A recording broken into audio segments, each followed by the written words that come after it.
Indian movie തന്നെ ഇത്രയൊരു violence movie വരുമെന്നുള്ളത് എനിക്കറിയില്ല ആ സമയം. സാധാരണ നമ്മൾ ഉണ്ണിച്ചേട്ടൻ ഇപ്പോൾ 2-3 പടങ്ങളാണ് അവർ അയ്യപ്പൻ്റെ ഒരു ഭക്തിയിലൊക്കെ കണ്ടുപോകുന്നത്. നമുക്ക് കുറച്ച് സ്റ്റൈലിഷ് ആക്കാന്നുള്ള രീതിയിൽ ഞാൻ സ്കെച്ച്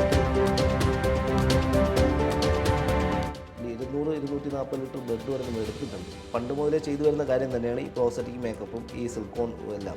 പക്ഷേ ഇത് മാർക്കറ്റ് കുറച്ച് ഫ്യൂജായിട്ട് ചെയ്തു. പണ്ട് ദേവാസുരവും മണിച്ചിത്രത്താഴും മാസിനിമേലൊക്കെ ഈ പ്രോസ്റ്ററ്റിക് വർക്കുകൾ ഉപയോഗിച്ചിട്ടുണ്ട്. ഫസ്റ്റ് ചെയ്യാൻ പറ്റുന്നത് മോഹൻലാൽ സാറിൻ്റെ പടമാണ് മലയാളത്തിൽ. ലാൽ സാർ അങ്ങനെ അധികം മേക്കപ്പ് ചെയ്യുന്ന ആളല്ല. മാർക്കോ റിലീസ് ചെയ്യുമ്പോൾ ഞാൻ ദുബായിലായിരുന്നു. ഞാനും ആസിഫിക്കയുടെ ടീമിലെല്ലാവരും അതുപോലെ നമ്മുടെ പൂവിലെ കുറച്ച് ആൾക്കാർ തിയേറ്ററിൽ പോയി പടം കണ്ടു. ജയജയോട്ട് അങ്ങോട്ട് അടുപ്പിച്ചൊരു 7 പടം ബേസിൽ വരുന്ന എല്ലാ ഹിറ്റ് പടത്തിൻ്റെയും കൈവെപ്പ് എനിക്ക്. Hi hello viewers, welcome to our show untold with Ajin.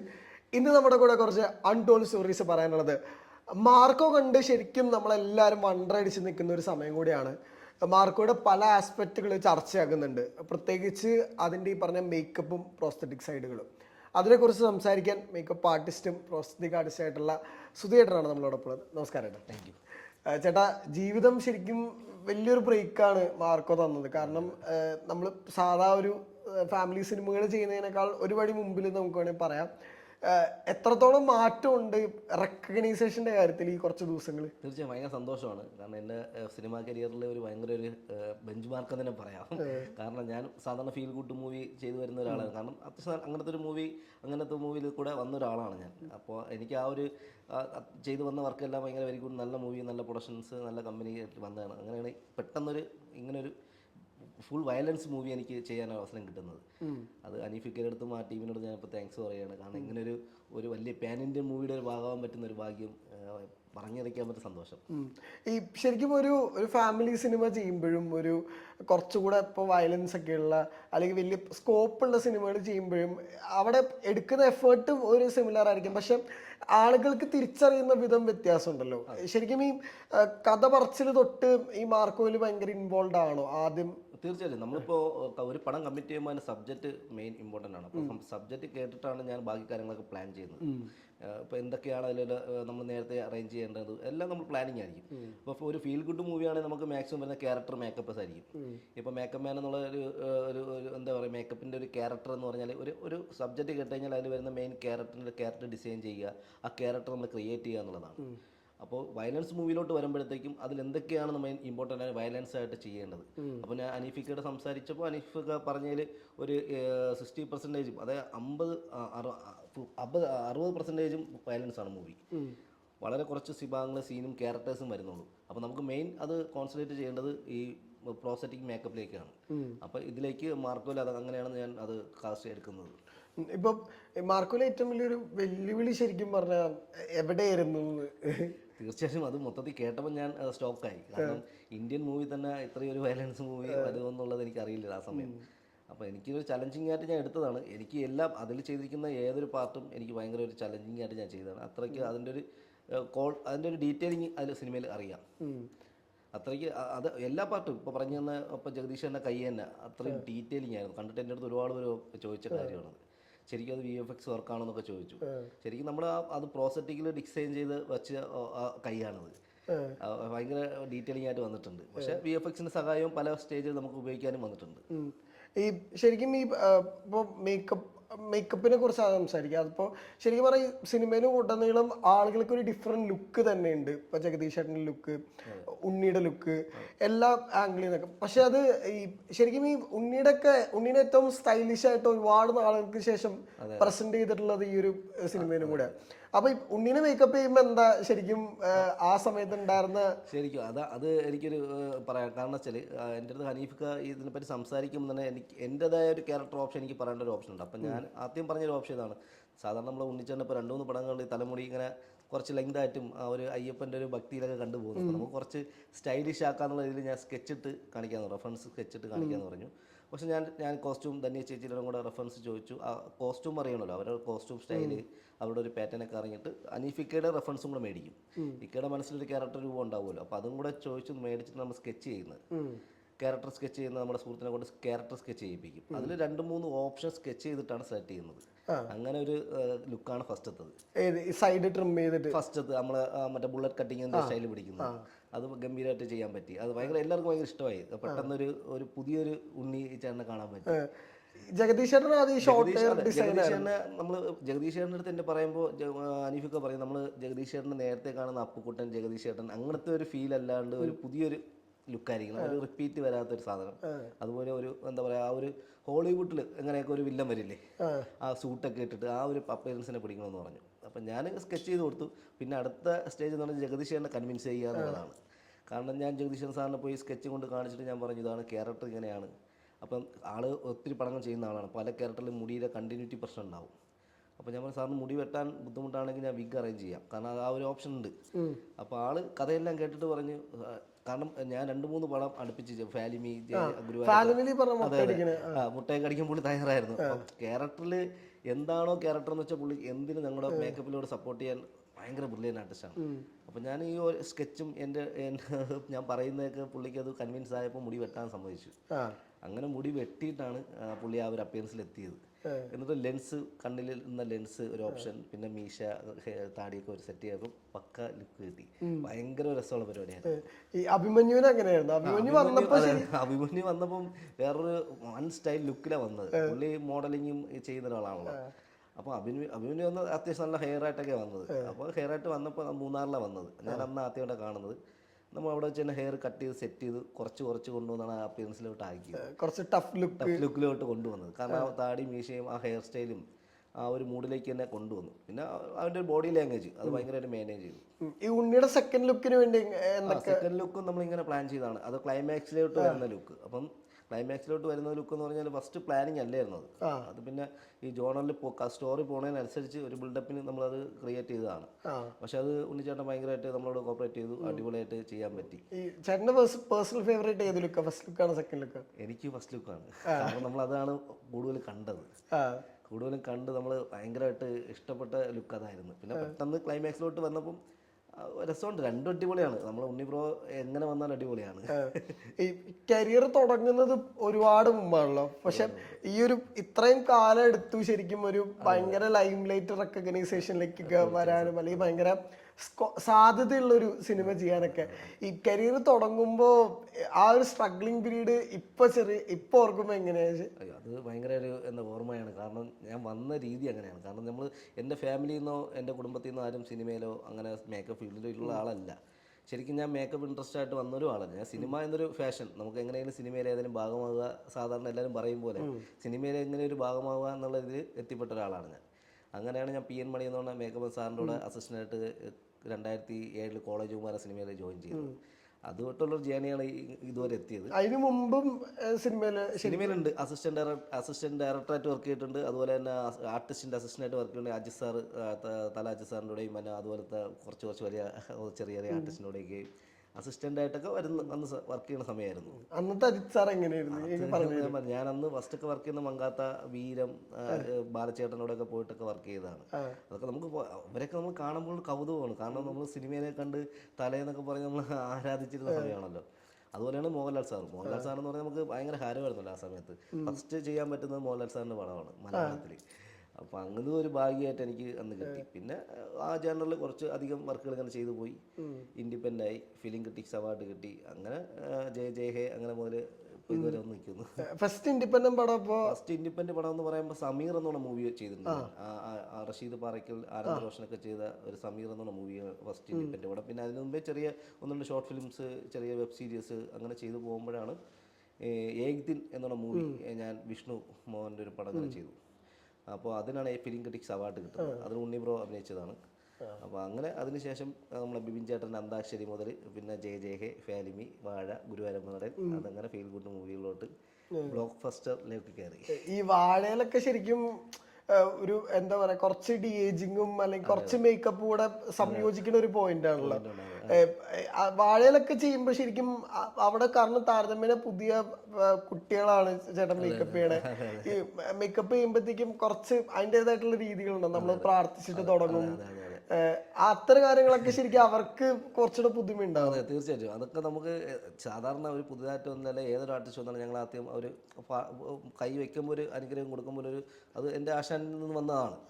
അപ്പോൾ അത് ഇവർക്ക് കാണുമ്പോൾ ഒരു പുതുതായിട്ട് വരുന്ന ഒരാൾക്ക് ഒരു കൗതുകം പോലെ തോന്നും. പക്ഷേ ഞങ്ങളെ സ്റ്റാർട്ടിങ് അങ്ങനെയാണല്ലോ. അപ്പോൾ ഏതൊരു കലാരൂപവും നമ്മൾ തുടങ്ങുന്നത് ദൈവത്തെ ഓർത്താണല്ലോ. അപ്പോൾ അത് സ്റ്റാർട്ട് ചെയ്തതിൽ ഇതുവരെ ഒരു അബദ്ധം പറ്റിയിട്ടില്ല. കാരണം ഭംഗിയായിട്ട് തന്നെ എല്ലാം ചെയ്യാൻ പറ്റി. വാഴയിൽ തന്നെ എല്ലാവർക്കും ഗെറ്റപ്പ് ചേഞ്ചാണ്. ഓൾ ആർട്ടിസ്റ്റിനും ഗെറ്റപ്പ് ചേഞ്ച് ഉണ്ട്, പല സ്റ്റേജും കാണിക്കുന്നുണ്ട്.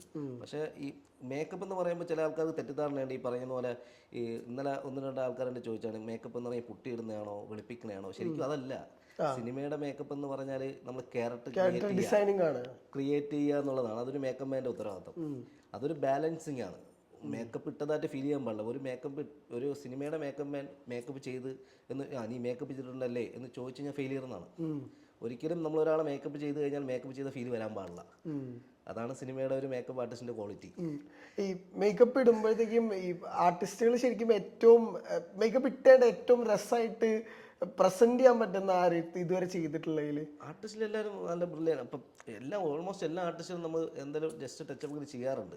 പക്ഷെ വളരെ നാച്ചുറൽ ആയിരിക്കും. ഈ മേക്കപ്പ് ഇട്ട ഫീലേ ഉണ്ടാവില്ല. അതാണ് അതിൻ്റെ ഒരു രസം എന്ന് പറയുന്നത്. കാരണം ഇപ്പോൾ ഞാൻ പറയട്ടെ, ഇപ്പോൾ ഏതൊരു സീനിയർ ആർട്ടിസ്റ്റ് ആയിരുന്നാലും കൂടിയും അവർക്ക് എന്തെങ്കിലും ഒരു ചെറിയൊരു പാച്ചസ് ഒക്കെ ഉണ്ടാവാം ഏജിനനുസരിച്ച്. അതൊക്കെ നമുക്ക് ഇതിൽ കവർ ചെയ്യാൻ പറ്റും. കവർ ചെയ്താൽ കൂടിയും അത് മേക്കപ്പ് ചെയ്ത ഫീൽ ഉണ്ടാവില്ല. അതാണ് അവിടെ ഒരു ടാലന്റ് എന്ന് പറയുന്നത്. ഈ ശരിക്കും ലാലേട്ടനൊക്കെ മേക്കപ്പ് ചെയ്യുമ്പോഴൊക്കെ ലാലേട്ടൻ അപ്പോഴും ഈ ക്ലോസ് ഷോട്ടുകൾ വെക്കുമ്പോഴത്തേക്കും ഇപ്പൊ ലാലേട്ടന്റെ മുഖത്തുള്ള ഈ ലാലേട്ടന്റെ മുഖം കാണാൻ ആളുകൾക്ക് ഇഷ്ടമാണ്. അതായത് ആ പറഞ്ഞ പോലെ എല്ലാ രീതിയിലും ലാലേട്ടൻ കണ്ട് ആസ്വദിച്ചാൽ നമ്മൾ വളർന്നിട്ടുണ്ട്. ഇപ്പൊ ഹരിഹരൻ പിള്ളയിലൊക്കെ പറയുന്നുണ്ട് മുഖത്തെ കുഴികള് അടയ്ക്കാനുള്ള ഇതൊക്കെ. ശരിക്കും ലാലേട്ടൻ എങ്ങനെയാ മേക്കപ്പ് ചെയ്യുമ്പോഴത്തേക്കും ഉള്ള ശരിക്കും ലാൽ സാറിൻ്റെ കൂടെ പേഴ്സണൽ മേക്കപ്പ് ലിജു ചേട്ടനാണ് വർഷങ്ങളായിട്ടുള്ളത്. എനിക്ക് ഞാൻ ലാൽ സാറിൻ്റെ കോളേജ് മരം തൊട്ട് വർക്ക് ചെയ്യുമ്പോഴേ ലിജു ചേട്ടൻ തന്നെയാണ്.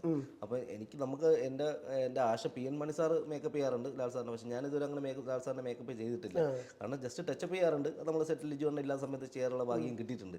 പക്ഷേ ലാൽ സാർ അങ്ങനെ അധികം മേക്കപ്പ് ചെയ്യുന്ന ആളല്ല. അതാണ് എൻ്റെ അറിവിലുള്ളത്. കാരണം ആളുടെ സ്കിൻ ടോണൊക്കെ നല്ല മുമ്പ് ഈ പറഞ്ഞ പോലെ വരുന്ന സമയത്തൊക്കെ ചെറിയ പറഞ്ഞ പോലെ എന്തെങ്കിലുമൊക്കെ ഉണ്ടെങ്കിലേ ഉള്ളൂ. പക്ഷേ ഇപ്പോഴത്തെ ഞാൻ കണ്ടിരിക്കുന്നതിൽ വളരെ വളരെ ലൈറ്റായിട്ട് തന്നെയാണ് ഈ പറഞ്ഞ മമ്മൂക്ക ആയിരുന്നാലും ലാൽ സാറായിരുന്നാലും സീനിയർ ആർട്ടിസ്റ്റ് ആയിരുന്നാലും എല്ലാം ലൈറ്റായിട്ടാണ് അവർ ചെയ്തത്. മേക്കപ്പിൻ്റെ ഫീൽ അവർക്കൊന്നും വരാറില്ല. കാരണം അവരുടെ ഫുഡിൻ്റെ രീതിയും ഈ എക്സസൈസും ആ ഒരു ജോണറിൽ പോകുമ്പോൾ അവർക്ക് അതിൻ്റെ ഒരു ആവശ്യം വരുന്നില്ല. നമ്മൾ ഈ ഉറക്കമില്ലായ്മയായിട്ട് ഈ ട്രസ്റ്റൊക്കെ ഉപയോഗിക്കുമ്പോഴാണ് കണ്ണിൻ്റെ അടിയിൽ ഷെയ്ഡും ഈ പറഞ്ഞ പോലെ ഡീറ്റേൺ മറ്റൊക്കെ വരുന്നത്.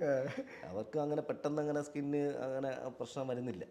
ഈ സ്കിന്നിന് പാച്ചസും ഈ മറ്റേ പറഞ്ഞ പോലെ ഡീറ്റേണും കാര്യങ്ങളൊക്കെ വരുമ്പോഴാണല്ലോ നമ്മൾ ഈ ഇത് മേക്കപ്പിനെ ആശ്രയിക്കുന്നത്. അപ്പൊ അതിന്റെ ഒരു പ്രശ്നമേ ഉള്ളൂ. വേറെ എല്ലാം അടിപൊളിയാണ്. ബേസിലൊക്കെ പക്കാ ന്യൂ ജനറേഷൻ അടിപൊളി. ബേസിലെ ഞാൻ JJ തൊട്ടുള്ള ജേണിയാണ്. JJ തൊട്ട് അങ്ങോട്ട് അടുപ്പിച്ചൊരു 7 പടം. ബേസിലെ എല്ലാ ഹിറ്റ് പടത്തിന്റെയും കൈവെപ്പ് എനിക്കുണ്ട്. അപ്പോൾ അതൊരു ഭാഗ്യമാണ്. പക്ഷെ ബേസിലാണ് ഭയങ്കര ഒരു സപ്പോർട്ടാണ്. നമ്മുടെ എൻ്റെ പേഴ്സണൽ കുറച്ച് കാര്യങ്ങളായിരുന്നാലും ഞാനും ആളുമായിട്ട് ഭയങ്കര ഒരു ബ്രദറിനെ പോലെയാണ്. ഒരു ആർട്ടിസ്റ്റ് ഒരു മേക്കപ്പ് മാൻ എന്നല്ലാതെ എനിക്ക് ഭയങ്കര സപ്പോർട്ടാണ്. എൻ്റെ പേഴ്സണൽ കാര്യങ്ങളൊക്കെ പുള്ളി ചോദിക്കാറുണ്ട്. അപ്പോൾ എന്ത് കാര്യം വന്നാലും എന്നെ വിളിച്ച് അന്വേഷിക്കാറ്. ഇപ്പോൾ മാർക്കോയുടെ തന്നെ എൻ്റെ അടുത്ത് എല്ലാ കാര്യം ചോദിക്കാറുണ്ട്. ഭയങ്കര സപ്പോർട്ടാണ് ആള്. അപ്പോൾ ആളുടെ എല്ലാ പടത്തിനും ഞാനും ഉണ്ട് ഇപ്പോൾ കൂടെ. ഈ മാർക്കോ കണ്ടപ്പോൾ ശരിക്കും ആസ് എൻ ഓഡിയൻസ് ശരിക്കും ഫീൽ ചെയ്തൊരു കാര്യം തന്നെ അതർ ദാൻ ഞാൻ ചെയ്തു വെച്ച വർക്കൊക്കെ കാണാനപ്പുറം ശരിക്കും മാർക്കോ റിലീസ് ചെയ്യുമ്പോൾ ഞാൻ ദുബായിലായിരുന്നു. ഞാനിപ്പോൾ ആസിഫ് അലി ഇക്കയുടെ ഒരു പടം ഇങ്ങനെ ഇവിടെ ദുബായിൽ വർക്ക് ചെയ്തപ്പോഴാണ് റിലീസാവുന്നത്. അപ്പോൾ ഇവിടെ നിന്ന് എനിക്ക് ഏതൊക്കെ കോള് വന്നിട്ടുണ്ടോ ആര് വിളിച്ചിട്ടുണ്ടെന്നും അറിയാനുള്ള സാധ്യതയില്ല. അപ്പോൾ ഇപ്പോൾ ഒരു 12 ദിവസം കഴിഞ്ഞാൽ ഞാനിവിടെ വരുന്നത്, നാട്ടിലെത്തുന്നത്. അപ്പോൾ ഇതിനിടയ്ക്ക് ഇപ്പോൾ ആരെങ്കിലും വിളിച്ചിട്ടൊന്നും അറിയാനും സാധിക്കില്ല. അപ്പോൾ ആരും വിളിച്ചില്ലെന്ന് പറയാനും പറ്റില്ല. പക്ഷേ ആസിഫ് അലിക്ക് ഭയങ്കര സപ്പോർട്ടായിരുന്നു എനിക്ക് ആ പടത്തിന്. കാരണം അതിൻ്റെ റിവ്യൂസ് കണ്ട് എൻ്റെ നന്ദി തന്നെ ഞാനും ആസിഫിക്കും തിയേറ്ററിൽ പോയി പടം കണ്ടു. ഞാനും ആസിഫിക്കയുടെ ടീമിലെല്ലാവരും അതുപോലെ നമ്മുടെ ക്രൂവിലെ കുറച്ച് ആൾക്കാർ തിയേറ്ററിൽ പോയി പടം കണ്ടു. ഞാൻ പടം കാണാൻ പോയത് എന്തെല്ലാം ഭാഗം കട്ടായിട്ടുണ്ടെന്നാണ് എനിക്ക് ടെൻഷൻ. കാരണം ഉണ്ടോ എന്തെല്ലാം വയലൻസ് ഇത്രയും നമ്മൾ ഭയങ്കര ബിൽഡപ്പ് ഒക്കെ പറഞ്ഞിട്ടുണ്ടല്ലോ. അപ്പോൾ അത്രയും ഉണ്ടോ എന്ന് അറിയാൻ വേണ്ടിയിട്ട് കൂടെയാണ് ഞാൻ ശരിക്കും സിനിമ കാണാൻ പോയത്. പോയപ്പോൾ കുറേ ബിഗിനിങ് ഭാഗങ്ങൾ 8 മിനിറ്റോളം കട്ടായിട്ടുണ്ടെങ്കിലും പടം ഉഷാറായിട്ട് വന്നിട്ട് അടിപൊളിയായിട്ടുണ്ട്. ആസിഫിക്കും ഇൻ്റർവ്യൂവിൽ കണ്ടുകൊണ്ടിരുന്നു. ഇൻ്റർവ്യൂവിൽ കഴിഞ്ഞിട്ട് ചെറിയ ബുദ്ധിമുട്ടൊക്കെ ഉണ്ട്. പേഴ്സണലി ഫാമിലി അറ്റാച്ച് ആയവർക്കാണല്ലോ പെട്ടെന്ന് ഫീൽ ആവുന്നത്. ഇക്കൊക്കെയാണെങ്കിൽ കുട്ടികളുടെ അടുത്തും എല്ലാവരുടെ പക്ക ഫാമിലി മാൻ. അറ്റാച്ച്മെന്റ് ആണ്. അപ്പോൾ അതിന്റെ ചെറിയ ഡിസ്റ്റൻസ് ഒക്കെ പുള്ളിക്ക് ഉണ്ടായി. പക്ഷെ പടം കഴിഞ്ഞ സമയത്ത് എല്ലായിടത്തും പറഞ്ഞു മേക്കപ്പ് മാൻ സുധിയാണ് എന്ന് പറഞ്ഞ് എന്നെ അവിടെ കുറേ ആൾക്കാരടുത്ത് പറഞ്ഞ് പരിചയപ്പെടുത്തി. പിന്നെ ദുബായ് അസോസിയേഷനിൽ നിന്ന് 2-3 അംഗീകാരമൊക്കെ കിട്ടി, മൊമെന്റ് ഒക്കെ കിട്ടി. മാർക്കോ കഴിഞ്ഞിട്ട് ഈ പറഞ്ഞ കുറച്ചുകൂടെ ഒരു വർക്കുകളുടെ എൻക്വയറീസ് വന്നു തുടങ്ങി. അപ്പോൾ ഹിന്ദിയിൽ നിന്ന് 1-2 പേരും ഇങ്ങനെ വിളിച്ച് എൻക്വയറി ചോദിക്കാറുണ്ട്. ഇപ്പോൾ ഹിന്ദി ഇപ്പോൾ റിലീസായ ശേഷം മലയാളത്തിൽ നിന്ന് നമുക്ക് ഈ പ്രമുഖരായ ആരും എന്നെ അങ്ങനെ വിളിച്ചിട്ടില്ല. ഈ പറഞ്ഞ അങ്ങനെ ആരും കോളൊന്നും വന്നിട്ടില്ല. ഹിന്ദിയിൽ നിന്ന് കഴിഞ്ഞ ദിവസം ഒരു കോൾ ഇങ്ങനെ വന്നിരുന്നു, ഇതിനെപ്പറ്റി ഡീറ്റെയിൽ അറിയാൻ വേണ്ടിയിട്ട്, എന്തായിരുന്നു നിങ്ങളുടെ വർക്കിനെ പറ്റിയുള്ള ഇതൊക്കെ ചോദിക്കാൻ വേണ്ടി വിളിച്ചിരുന്നു. ശരിക്കും ഈ ഒരു കാലഘട്ടത്തിലാണല്ലോ ഈ പറഞ്ഞ നമ്മളെല്ലാവരെയും അണിയറയിൽ നിൽക്കുന്ന എല്ലാവരെ കുറിച്ച് അറിയാൻ തുടങ്ങി. ഇപ്പം മേക്കപ്പ് അല്ലെങ്കിൽ ആർട്ട് അല്ലെങ്കിൽ ഈ പറഞ്ഞ അസോസിയേറ്റ് ഡയറക്ടേഴ്സ്. ശരിക്കും ഈ ക്രെഡിറ്റ് ഭയങ്കര ഇമ്പോർട്ടൻ്റ് ആണല്ലോ നമ്മൾ ചെയ്യുന്ന വർക്കിനൊക്കെ. ഈ ഇത്ര നാൾ ചെയ്ത വർക്കെല്ലാം ശരിക്കും സ്വന്തം പേരിലാണ് ക്രെഡിറ്റ് ആയിട്ടുള്ളത്. എല്ലാം എൻ്റെ പേരിൽ തന്നെയാണ്. എല്ലാം സുധീർ സുരേന്ദ്രൻ എന്നുള്ള ടൈറ്റിൽ തന്നെയാണ് പോകുന്നത്. ഞാൻ ചെയ്തിരിക്കുന്ന വർക്കുകളെല്ലാം എൻ്റെ പേരിൽ തന്നെയാണ് പോയിരിക്കുന്നത്. പക്ഷേ എൻ്റെ കൂടെ ഈ വർക്ക് ചെയ്യുന്ന സ്ഥിരം വർക്ക് ചെയ്യുന്ന അസിസ്റ്റൻസ്, കണ്ടിന്യൂസ് വർക്ക് ചെയ്യുന്ന എൻ്റെ കൂടെ നിൽക്കുന്ന ഷിബു, ജയൻ, ജിഷ്ണു, സമീർ, ഇവരെല്ലാം എൻ്റെ കൂടെ ഇപ്പോൾ ഒരു 4-5 വർഷമായിട്ട് ജേണിയിലുണ്ട്. അപ്പോൾ അവരും കൂടെ ഉള്ളതാണ് ഈ പടത്തിൻ്റെ ഒരു വിജയം. നമ്മളെ കൊണ്ട് ഒറ്റയ്ക്ക് സാധിക്കുന്നതല്ല ഒരു പടം കംപ്ലീറ്റ് ചെയ്യുക എന്നുള്ളത്. പക്ഷേ chief makeup man Sudheer Surendran തന്നെയാണ്, നമ്മുടെ ലേബിളിൽ തന്നെയാണ് പടം എല്ലാം പോകുന്നത്. ഇപ്പൊ ലൈഫ് ഭയങ്കര ഒരു നെക്സ്റ്റ് ലെവലിലേക്ക് ഇപ്പൊ തമിഴിലും ഓഫറുകളൊക്കെ സിനിമകൾ നടക്കുന്നുണ്ട് പാരലായിട്ട്. ശരിക്കും എങ്ങനെ ഇപ്പൊ ഒരു തിരക്കുകളിൽ ഇങ്ങനെ പോവാണോ ഒഴുക്കിനൊപ്പം സഞ്ചരിക്കുന്നത്? ഇപ്പോൾ ദിവസം വെച്ച് അത്യാവശ്യം വർക്ക് ഇങ്ങനെ തിരക്കിലാണ്. ഇപ്പോൾ നടന്നുകൊണ്ടിരിക്കുന്ന മൂവി ആസിഫ് അലിക്കൽ തന്നെ ആഭ്യന്തര കുറ്റവാളി എന്നുള്ള മൂവി നടക്കുന്നുണ്ട്. പിന്നെ ബിപിൻ ദാസ് സാറിൻ്റെ ഒരു പടം നടക്കുന്നുണ്ട്, വസന സമേത ബന്ധുമിത്രാദികൾ. പിന്നെ TS-ന്റെ ദേവദത്ത് ഷാജി ഡയറക്ടർ ചെയ്യുന്ന ധീരൻ, ആ പടം നടക്കുന്നുണ്ട്. പിന്നെ പറഞ്ഞെങ്കിൽ ദുബായ് ഒരു പടം ചെയ്തു. ഇപ്പോൾ ഇതെല്ലാം കൺട്രോളിങ്ങിലാണ്. നമ്മൾ ഇത്രയും പടം ചെയ്യണമെങ്കിലും എല്ലായിടത്തും നമ്മുടെ കൈയെത്തുന്ന രീതിയിൽ കൺട്രോളിങ്ങിലാണ് പോകുന്നത്. പിന്നെ റാംസാറിൻ്റെ ഒരു പടം, തമിഴ് പടം, റാംസാറിൻ്റെ ഒരു പടം ഇപ്പോൾ സ്റ്റാർട്ട് ചെയ്തിട്ടുണ്ട്. അത് ഗ്രേസ് ആൻ്റണിയും മിർച്ചി ശിവയും കൂടെ ചെയ്യുന്ന ഒരു പടം സ്റ്റാർട്ട് ചെയ്തിട്ടുണ്ട് തമിഴിൽ പക്ക ഭയങ്കരമായിട്ട് ഓപ്പോസിറ്റ്. കാരണം തമിഴ് നമ്മുടെ ഇപ്പം മലയാളത്തിൽ നിന്നാണ് ഒരുപാട് മേക്കപ്പ് ആർട്ടിസ്റ്റുകൾ പോയിട്ട് ഭയങ്കരമായിട്ട് അപ്രീഷിയേറ്റ് ചെയ്യപ്പെട്ടില്ല. പട്ടണ റഷീദാണെങ്കിലും രഞ്ജിത്തേട്ടനൊക്കെ ആണെങ്കിലും അവിടെ അവർക്ക് ഭയങ്കര ഒരു ഫാൻസ് ഉണ്ടല്ലോ. അപ്പോൾ എങ്ങനെ തമിഴിൽ വർക്ക് ചെയ്യുമ്പോൾ ഉള്ളൊരു ഇപ്പോൾ അറിയാം, നമ്മളെ ലാസ്റ്റ് ഗംഗുവ എന്ന സിനിമ നമ്മളെ രഞ്ജിത്തേട്ടനാണ് ചെയ്തിരിക്കുന്നത്. മലയാളത്തിൽ ഓൾമോസ്റ്റ് ടോപ്പ് മേക്കപ്പ് മാനാണ്. അപ്പോൾ അതുപോലെ ഞങ്ങൾക്കും കുറച്ച് എൻട്രി വരുന്നുണ്ട് ഇപ്പോൾ. കാരണം എന്നെ ഇപ്പോൾ ഈ പറഞ്ഞ പോലെ വാഴ കണ്ടിട്ടാണോ ഈ ഇങ്ങനത്തെ ഗുരുവായൂരമ്പ ഫാലിമിയെ കണ്ടിട്ടാണ് എന്നെ വിളിച്ചിരിക്കുന്നത്. റാം സാർ എന്നെ വിളിച്ച് ഇങ്ങനെ സംസാരിച്ചിട്ടാണ് ഞാൻ ആ വർക്ക് കമ്മിറ്റ് ചെയ്തത്. അപ്പോൾ അങ്ങനെ ഒരു ഇവിടെ നമ്മുടെ യങ്ഡോർ ഇവിടുത്തെ ടെക്നീഷ്യൻസിനെ വെച്ച് അവർ അന്വേഷിക്കുന്നുണ്ട്. തമിഴിലായിരുന്നാലും തെലുങ്കിലായിരുന്നാലും മലയാളത്തിലെ ടെക്നീഷ്യൻ ബില്ലേറിനാണെന്ന് അവർക്ക് അറിയാം. അപ്പോൾ എല്ലാ ഡിപ്പാർട്ട്മെൻറ്റും അപ്പോൾ ഇവിടെ നിന്ന് അങ്ങനെ ഒരു എൻക്വയറീസ് അവിടെ വരുന്നുണ്ട്. അങ്ങനെ വർക്ക് ചെയ്യാൻ പറ്റുന്ന വർക്കൊക്കെ എല്ലാവരും നന്നായിട്ട് ചെയ്യുന്നുണ്ട്. ഈ ജയജയയിലൊക്കെ ശരിക്കും ഈ ബ്ലഡും കാര്യങ്ങളൊക്കെ ഉണ്ടായിരുന്നു. അതെ, അത് ഈ പറഞ്ഞ പോലെ പഞ്ചിങ് മാർക്കെല്ലാം കൊടുത്തിരിക്കുന്നതൊക്കെ നമ്മളിപ്പോൾ മാർക്കിൽ ഉപയോഗിക്കുന്ന സിൽക്കോൺ എന്ന മെറ്റീരിയൽ തന്നെയാണ്. അപ്പോൾ ഇത് നമ്മൾ ഓൾറെഡി സിനിമയിൽ നേരത്തെയും പണ്ട് മുതലേ ചെയ്തു വരുന്ന കാര്യം തന്നെയാണ് ഈ പ്രോസ്റ്ററ്റിക് മേക്കപ്പും ഈ സിൽക്കോൺ എല്ലാം. പക്ഷേ ഇത് മാർക്കിൽ കുറച്ച് ഫ്യൂജായിട്ട് ചെയ്തു. അപ്പോഴാണ് ഈ പ്രോസ്റ്ററ്റിക്കിനെ പറ്റി കുറച്ചും കൂടി ആൾക്കാരിൽ എത്തുന്നത്. പണ്ട് മുതലേ ഈ നമ്മുടെ എൻ്റെ ആശാൻ PN മണി സാറ് മുതലേ ഇത് ചെയ്തു വരുന്ന കാര്യങ്ങൾ തന്നെയാണ്. പണ്ട് ദേവാസുരവും മണിച്ചിത്രത്താഴും ആ സിനിമയിലൊക്കെ ഈ പ്രോസ്റ്ററ്റിക് വർക്കുകൾ ഉപയോഗിച്ചിട്ടുണ്ട്. ദേവാസുരത്തിൽ കണ്ടറിയാമോ ലാർസാറിൻ്റെ നെഞ്ചത്ത് ചവിട്ടുമ്പോൾ നെറ്റിന്നൊക്കെ പൊടിഞ്ഞും ബ്ലഡൊക്കെ വരുന്നത്, അതെല്ലാം നമ്മുടെ ആശാൻ ചെയ്തതാണ്. അപ്പോൾ ആ സമയത്ത് വരെ ഈ പ്രോസ്റ്ററ്റിക് മേക്കപ്പും സ്പെഷ്യൽ മേക്കപ്പൊക്കെ രംഗത്തുണ്ട്. ഇപ്പം കുറച്ച് എല്ലാം അപ്ഡേഷനായി, ടെക്നോളജി കുറച്ച് അപ്ഡേഷനായപ്പോൾ കുറേ മെറ്റീരിയലൊക്കെ അവൈലബിളായി. ഞങ്ങൾക്ക് തന്നെ ചെയ്യേണ്ട എല്ലാ സാഹചര്യങ്ങളും ഇവിടെ ഉണ്ടായി. മണിയാശൻ ഇങ്ങനെ ഞാൻ ആ സിനിമ എങ്ങനെ ചെയ്തെന്നുള്ള കഥകൾ പറഞ്ഞു തരാറുണ്ട്. എനിക്ക് നമ്മൾ ചോദിക്കാറുണ്ട്. നമ്മളിപ്പോഴും ഇടയ്ക്ക് ഇത്രയും ഇതായെങ്കിലും ഞാൻ ഇടയ്ക്ക് ചോദിക്കും അതെന്താ ടെക്നിക്കൽ എന്ന് ചോദിക്കും. ടെക്നിക്കൽ നമുക്ക് അറിയാമെങ്കിൽ കൂടിയും എന്താണ് നമ്മൾ നമ്മൾ ചോദിക്കുമ്പോൾ അവർക്കൊരു സന്തോഷമാണ്. എന്നാലും നമുക്ക് ശരിക്കും വണ്ടർ അടിപ്പിച്ച പരിപാടി. അത് നമുക്ക് ആ സമയത്തൊക്കെ ഞങ്ങളൊക്കെ സ്കൂളിൽ പഠിക്കുന്ന സമയമാണ്. അപ്പോഴൊക്കെ ഞങ്ങൾ ഞെട്ടിയിട്ടുണ്ട്. ഇതെങ്ങനെ നെഞ്ചി ചേട്ടുമ്പോൾ ഇവിടെ കൂടെ ബ്ലഡ് വരുന്നതൊക്കെ ഞെട്ടിയിട്ടുണ്ട്. അതൊക്കെ പുള്ളി ചെയ്ത കാര്യങ്ങളാണ് ആ സമയത്തൊക്കെ. അപ്പോഴൊക്കെ ആ സമയത്തുള്ള മേക്കപ്പ് ആർട്ടിസ്റ്റുകളാണ് ബ്രില്യൻ. കാരണം ഇപ്പൊ പല കാര്യങ്ങളും അപ്ഡേഷൻ ഉണ്ട്. അന്ന് ഈ ഒന്ന് black- ഗൂഗിൾ സെർച്ച് ചെയ്ത് അതെ, നോക്കുക. അന്ന് ഈ ഗൂഗിളില്ല, ഈ പറഞ്ഞ സ്പെഷ്യൽ എഫക്ട്സ് ചെയ്യാൻ ആളില്ല, ഈ സ്കെച്ച് ചെയ്യാൻ ആളില്ല. ഈ ക്യാരക്ടർ സ്കെച്ച് ഒക്കെ ചെയ്യാൻ അടുത്ത ഈ ഒരു 5-6 വർഷത്തിനകത്ത് വന്നതാണ്. മുമ്പ് ഈ മേക്കപ്പ് മാൻ തന്നെയാണ് എല്ലാ ക്യാരക്ടറും ഡിസൈൻ ചെയ്യുന്നത്. ബ്ലാക്ക് ആൻഡ് വൈറ്റ് സിനിമ മുതൽ അങ്ങോട്ട് വന്ന ഈ ഇപ്പം ലാസ്റ്റ് ഈ പടം ഈ അപ്ഡേഷൻ ആവുന്ന മുമ്പേ ഈ ക്യാരക്ടർ സ്കെച്ച് ചെയ്യാനോ ഒരാളില്ല. ഈ ക്യാരക്ടർ സ്കെച്ച് ഈ അടുത്ത കാലത്താണ് വന്നത്. ഒരു ആർട്ടിസ്റ്റ് പറയുമ്പോൾ ക്യാരക്ടർ സ്കെച്ച് ചെയ്ത് തരാം എന്ന് പറഞ്ഞ് നമ്മൾ ഒരാളെ ഏൽപ്പിക്കുന്നതും ഉള്ളിയെ കൊണ്ട് വരപ്പിക്കുന്നതും അതിനനുസരിച്ച് റെഫറൻസ് ഒക്കെ എടുക്കുന്നതും. മുമ്പ് ഇതൊന്നും ഇല്ലാതെ സിനിമ ഉണ്ടായ കാലമുണ്ട്. അത് ആ സമയത്ത് ഞാനും വന്നതാണ്. ആ ജേണിയിൽ കൂടെയാണ് ഞാൻ അസിസ്റ്റൻ്റായിട്ട് വരുന്നത്. ഞാനൊരു ഇൻസ്റ്റിറ്റ്യൂട്ടിൽ പഠിച്ചിട്ടില്ല. ഞാൻ ഇത്രയും ഇപ്പോൾ ഒരു പാൻ ഇന്ത്യൻ വ്യൂവിൽ അറിയപ്പെടുന്ന ഒരു മേക്കപ്പ് മാനാണ്. ഭയങ്കര ലേബിളൊക്കെ ആയി. പക്ഷേ ഞാനൊരു ഇൻസ്റ്റിറ്റ്യൂട്ടിൽ പഠിക്കാത്ത ഒരാളാണ്. ഒരു ഇൻസ്റ്റിറ്റ്യൂട്ട് പോയിട്ടില്ല, ഒരു മേക്കപ്പ് ക്ലാസ് അറ്റൻഡ് ചെയ്തിട്ടില്ല. എല്ലാം ഈ അസിസ്റ്റൻ്റായിട്ട് വന്ന എക്സ്പീരിയൻസ് മാത്രമേ ഉള്ളൂ. ആശാൻ ശരിക്കും എങ്ങനെ പ്രോസ്തറ്റിക് ഒക്കെ ചെയ്തോണ്ടിരുന്ന ഈ സിൽക്കടൊക്കെ കിട്ടാൻ അവരുടേതായ ടെക്നിക്കൽസ് ഉണ്ട്. അവരുടേതായ ഒരു കഴിവും അവരുടേതായ ഒരു എക്സ്പീരിയൻസ് ടെക്നിക്കൽ ഇപ്പോഴും ഉണ്ട്. മനസ്സിലായി. അപ്പോൾ അത് അന്ന് സിൽക്കോൺ ഇല്ലാത്ത സമയത്തും അതിന് ഒരു ഓപ്ഷൻ ഉണ്ടാവാം. അതിൻ്റെ ഒരു മെറ്റീരിയൽ ഇപ്പോൾ ഓരോ കാലഘട്ടം കഴിയുമ്പോഴും അതിനനുസരിച്ച് അപ്ഡേഷൻ വരുമല്ലോ. അപ്പോൾ അവർക്ക് അന്ന് ഇതിനേക്കാളും ബെറ്ററും ബ്ലഡ് ഉണ്ടാക്കുന്ന രീതിയും. എൻ്റെ അടുത്ത് മാർക്കോ റിലീസായപ്പോൾ എൻ്റെ അടുത്ത് ഇങ്ങനെ ആശ വിളിച്ച് പറയാം, നീ എൻ്റെ അടുത്ത് പറഞ്ഞ് ഞാൻ ബ്ലഡ് ഉണ്ടായി തരില്ലേ. കാരണം നമുക്ക് എങ്ങനെ ബുദ്ധിമുട്ടിക്കാൻ പറ്റും, ഇതിൽ അധികം ബ്ലഡ് എടുത്തിരിക്കുന്നതാണ്. പണ്ടത്തെ ടെക്നിക്ക് എന്തായിരുന്നു അത് പുള്ളിക്കറിയാം. ഞാൻ എൻ്റെ അടുത്ത് പിന്നെ പല കാര്യങ്ങളും പറയുന്നുണ്ട്. പല ഈ എന്താ പറഞ്ഞ ഈ ബ്ലഡ് ഉണ്ടാക്കുന്ന രീതിയിൽ കുറേ സീക്രട്ട് കാര്യങ്ങളുണ്ട്. അതായത് അവരുടെ അന്നത്തെ കാലത്ത് ഉണ്ടാക്കുന്ന ജ്യൂസിലൊക്കെ ഉണ്ടാക്കാം, സർവത്തിലും അങ്ങനത്തെ ജ്യൂസ്, പിന്നെ ഈ പഴം മിക്സ്, പിന്നെ ഫുഡ് കളറല്ലേ അതിലൊക്കെ നമുക്ക് ചെയ്യാം, പിന്നെ ഗ്ലിസറിലൊക്കെ ചെയ്യാം. അങ്ങനെ പല ഓപ്ഷനുണ്ട്. പക്ഷെ നമ്മൾ ശരിക്കും മാർക്കോയിൽ അങ്ങനത്തെ പരിപാടി ഒന്നും ചെയ്തിട്ടില്ല. കാരണം എനിക്ക് ഭയങ്കര നമ്മൾ ഇപ്പോഴത്തെ ആർട്ടിസ്റ്റ് എന്ന് പറഞ്ഞാൽ ഭയങ്കരമായിട്ട് ഇതെല്ലാം ശ്രദ്ധിക്കുന്ന ആൾക്കാരാണ്. എന്ത് പ്രോഡക്റ്റും അവർ ശ്രദ്ധിക്കും. കാരണം അവരുടെ സ്കിൻ ഭയങ്കര സെൻസിറ്റീവാണ്. അപ്പോൾ നമ്മളത് ഒരു പരീക്ഷണത്തിന് നിൽക്കാറില്ല.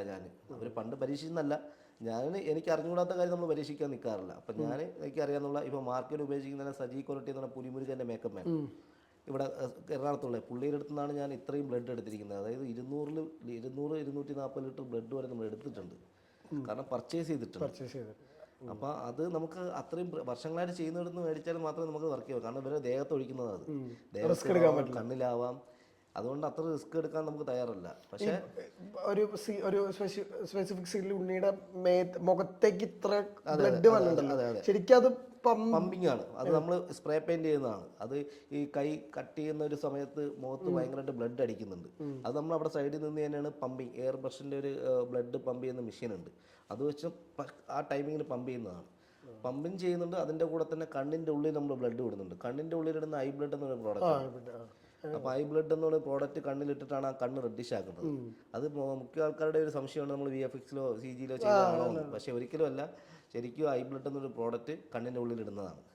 കണ്ണിൻ്റെ ഉള്ളിൽ ഇട്ടിട്ടാണ് ഓരോ ഷോട്ട് പുള്ളി അഭിനയിക്കുന്നത്. എല്ലാ ഷോട്ടും. കാരണം ഒരു ഐ ഡ്രോപ്സ് ആണത്. അത് നമ്മൾ പുറത്തുനിന്ന് കൊണ്ടുവന്നാണ്, ഇവിടെ അവൈലബിൾ അല്ല. അപ്പോൾ ആ ഒരു പ്രോഡക്റ്റ് കണ്ണിൻ്റെ ഉള്ളിൽ ഇടുന്ന ചില ആർട്ടിസ്റ്റുകളെ സമ്മതിക്കില്ല. കാരണം കണ്ണ് റിസ്ക് ആണല്ലോ. അപ്പോൾ ഓൾറെഡി ഞാൻ എൻ്റെ കണ്ണിലിട്ട് കാണിച്ച് കൺവിൻസ് ആയതിനു ശേഷമാണ് ഉണ്ണിച്ചേട്ടൻ ഇതെല്ലാം സ്വയം പരിശീലനം. നമ്മളത് ജനുവിറ്റി അറിയണമല്ലോ. ഇപ്പം നമുക്ക് എന്തെങ്കിലും കണ്ണിന് വന്നാൽ നമുക്ക് എന്തെങ്കിലും ട്രീറ്റ്മെൻറ്റ് ചെയ്യാം. ഒരു ആർട്ടിസ്റ്റിൻ്റെ കണ്ണ് നമ്മൾ ഇട്ടിട്ട് അബദ്ധം പറ്റിക്കഴിഞ്ഞാൽ പിന്നെ ആ പണം ഫുള്ള് നമ്മൾ ചെയ്യുന്ന അബദ്ധമായിരിക്കും.